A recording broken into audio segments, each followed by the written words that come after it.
very important. I want to thank you for taking time out of your busy schedule to sit and talk with me now. Okay. I'd just like to ask you, first of all, were your parents originally from Birmingham?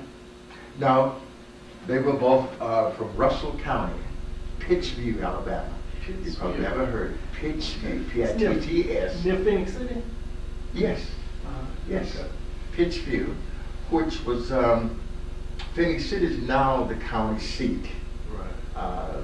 They had another county seat during that time, but that is Russell County. Okay. Yes. All right. Now, were you born in Russell County or were you born here in Birmingham? No, I was born in Birmingham, 8 blocks from where I pastored. I didn't get very far in life. 8 blocks. 8 blocks away. That's a long journey, a long 8 blocks. Yeah, just a little roundabout, but I ended up 8 blocks away from home. Yeah, that's very interesting. Siblings, how many brothers and sisters? I had 1 brother, 1 sister, so it was 3 children, Okay. and they're all still living. Okay, where did you fit in that? Were you the baby? I was the youngest. I really preferred. I was the youngest of the 3. The youngest of the 3. And what neighborhood did you grow up in? Titusville, and I'm one of the original blue bloods of Titusville. Okay. See, that were the original Titusville people, and then it grew, and you got Lincoln Park and some other segments of now Titusville. Right. But I was there among the first family. So First family we are of among the Titusville. original blue bloods Okay. of Titusville. Yes. Yes. What about the educational background of your parents? My father, if he went to school at all, he didn't mention it. Okay. He never alluded to one day in school, which I'm not sure he ever went. I think he was a country boy. He did a lot of farming and stuff. Yes. So his educational background was nil. Right. My mother may have gone to about the 6th or 7th grade, and but were from very proud families, Right. ambitious, always striving to be better, etc. So they were totally unlettered. I doubt whether my father could read. He couldn't write his name, but I think that's about all. Were they grown when they came to Birmingham, or did they come as children? No, they married in Pittsview. My father came to Birmingham as a young man of about 18 or 19 years old, and then he went back a year or so later and brought his sweetheart to Birmingham after having this big front porch wedding in Pittsview. So they moved here and located near in the area where Southtown Project is now. Right. It was Scruggs Alley. So marvelous things can come out of the alley. That's right. That's right. Yeah. So their first 3-room house was in Scruggs Alley, Mm-hmm. and it was one of those kind of situations where the house was spotless, Right. you know. And yet these are the kind of people who came out of the alleys, who moved to Titusville, which was sort of upscale. That's right. It was not even rich where the professionals were, but at that time, Titusville was really kind of moving up. That's right. Well, they moved from Scruggs Alley and they moved to Titusville. But interesting, I will just throw this in. My father was a yard man. They are landscape engineers now, but he was a yard man at a private home. And this was about 29. And to give you some of the attitude of the South, he went to the employer and asked for enough money to pay down on a car. The employer, who was a typical white bigot, would not allow him, give him money to buy a car, but he agreed to give him the down payment on a house. So in 29, this bigot went out to Titusville and bought the chauffeur house, he bought the butler house, and he bought the yard man house. And the agreement was they would pay for the house $5 a week. From their wages. From the wages. And my father was making $15, and he wondered, how can you take care of a family and pay me $5 a week? Yeah, that won't leave you but $10. And my father assured him he could make it.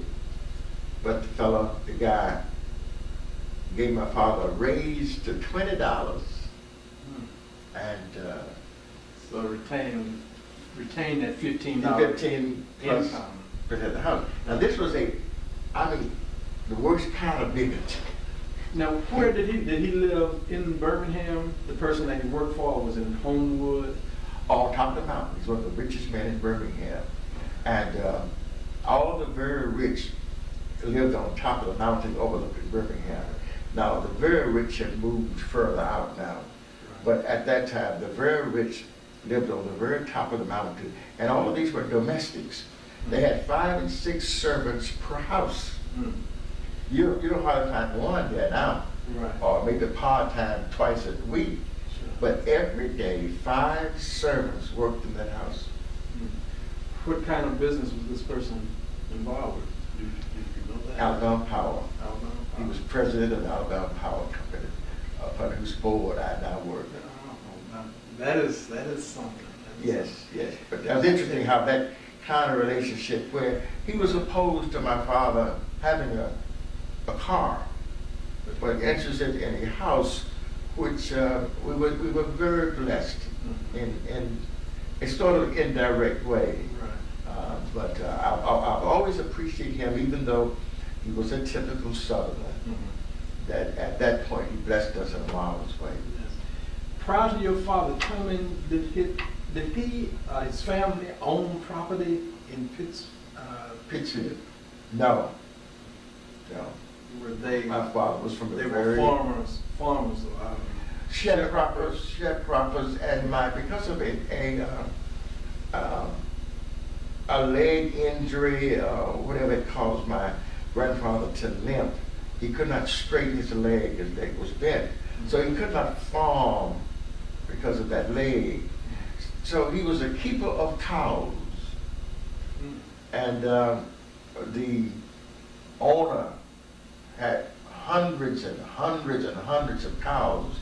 And my grandfather would see after these cows. And twice a week he would call those cows to the house. And to hear him call cows, and you look and you can't see a single cow anywhere, in 15 minutes, hundreds of cows, The calling of the cow, would be coming. And I'm sure he had this kind of job because that's the only thing he did, where he could not walk around a plow. He was limping, so my father's beginnings were very simple. And So you then visited your grandparents? yes, in the summertime, we would stay 6 weeks, maybe every year, in the country with our grandparents. And both my grandparents were in Pittsfield. Right. Yeah. Did your mother ever work outside of the home? My mother would work occasionally as the upstairs maid In the same home? in the same home with the Martins. Well, did she always live at home, or did she at times stay there with that family? No, she lived at home. My father would stay on the place every now and then when they would vacation. They always wanted someone, and the servants would rotate terms of staying on the property at night. So that was. But my mother did work just on occasions when Mrs. Martin wanted something very special done, and she was sort of considered the upstairs maid. What was Titusville like in those early days that you were growing up? You went to Washington Elementary School. Right. Tell me about Washington Elementary School and how that fitted into that community. It was a black community beyond the railroad tracks. Black communities are always beyond the railroad tracks, you see. And going west, you would catch the streetcar here and ride to what is now UAB. And that was called Idlewild Circle. and you'd get off the streetcar at the end of the line and walk due west. And once you crossed the railroad tracks, you were then in the black community and in Titusville. There were very few, if any, paved streets in Birmingham. They were all dirt.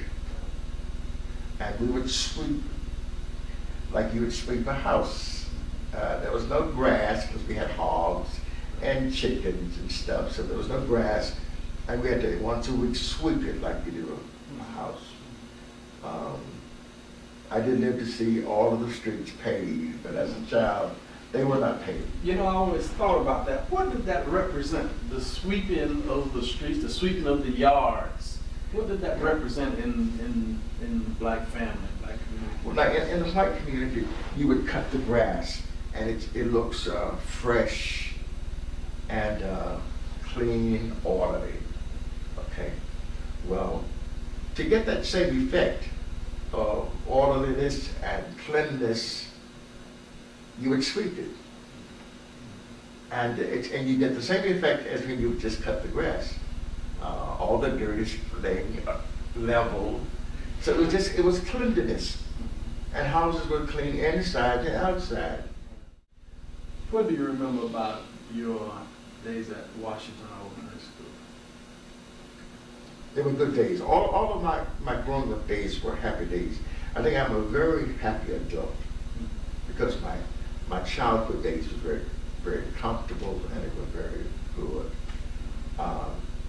My time at Washington School was a very special time. We always felt very protected. The neighborhood was protected because the adults watched out of their windows. Somebody was always looking, and so it was a very safe environment, and you was very much at home. And at Washington School, you had teachers who were sort of like mothers. They were not cold and withdrawn. They was involved with you and everything. So it was a very, very good time. We had many families that were not well off, and they weren't well off. A coal miner made them better salaries. The only problem is the labor union had them on strike 6 months out of the year. But when they were working, they were making the better salaries. Domestics never did make good salaries, but they always worked. So if you didn't have a little income, you had some. Right. So you'll find a domestic person almost as well off or better than say a railroad worker who drew just a half-year salary. Right, right. Now, you had railroad workers, you had coal miners, you had domestics. What other occupations did you remember growing up in your community? They were all homeowners on our street, interestingly. On the street I lived in the neighborhood, everybody were homeowners. There were some postal workers.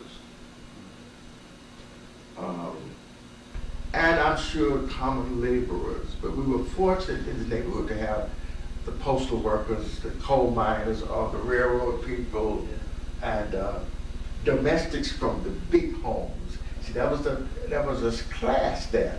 If you were domestics at the smaller home of the lesser rich white people, then those who were in the homes of the very rich, there was a very striking difference. Our church, to which we both belong, had black folk from the very rich families. So it was always kind of special. Okay, so this aura of 6th Avenue is not something new. No. Okay, that's very interesting. We do have doctors and nursing down then. Now, we had no doctors or nurses, but they were all at another kind of level. Right. Even among the domestics, it was the higher paid or domestics from the larger family that attended our church.